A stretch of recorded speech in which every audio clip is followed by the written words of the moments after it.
అంటే మామూలు యాక్టింగ్ కాదు. డైరెక్టర్ నాకైతే హ్యాట్స్ ఆఫ్ బ్రో. అసలు ఆ story, screen play and taking ఎట్లా తీసుకున్నా అంటే ఒక రేంజ్ మూవీ తీసుకున్నాడు అనమాట. ఎట్లా అంటే దాని ప్రజెంటేషన్ ఎవ్రీథింగ్ వేరే level, background score, correct actors ని తీసుకున్నాడు, ఎవ్రీథింగ్ నాకు చాలా బాగా నచ్చింది. అండ్ కొట్టాల శివ సినిమాలు చూస్తాం కదా మనం రెగ్యులర్ గా, ఫ్యాన్ కదా ఆయన స్టోరీ సెలెక్షన్స్ కి అనే అన్నిటికీ. సో దీనికి ప్రజెంట్ చేసిన అనమాట. అది కూడా నేను అంటే ఇప్పుడు కొట్టాల సార్ మూవీస్ ప్రజెంట్ చేసిన, ప్రొడ్యూస్ చేసిన ఒక లెవెల్ మూవీస్ వస్తాయని చెప్పేసి మనకు అర్థం అవ్వాలి. ఫస్ట్ అర్థం అవడానికి ఈ సినిమా చూస్తే చాలా అర్థమైపోతుంది. సో నాకైతే స్టోరీ వేరే లెవెల్ అనిపించింది.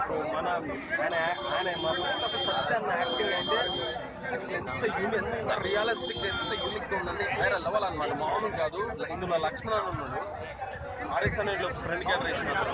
ఇందులో అయితే అసలు వేరే లెవెల్లో వేసిన అనమాట. ఫ్రెండ్షిప్ గురించి చాలా అంటే చాలా ఎమోషనల్ గా ఉంది.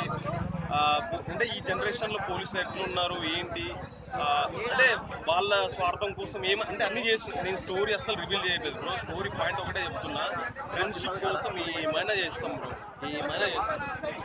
కావాలంటే చంపేస్తారనమాట. ఆ రివెంజ్ డ్రామా అనమాట. అది యూనిక్ గా ఉంటుంది. అసలు ఫస్ట్ నుంచి చూపించిన స్క్రీన్ అసలు నాకు మొత్తం ఫుల్ గా నచ్చింది బ్రో. వేరే లెవెల్ ఉంది, బాగా నచ్చింది. Thank you. ఎంత రేటింగ్ ఇస్తారు బ్రో? 4 పాయింట్ బ్రో, 4 5 ఇవ్వచ్చు.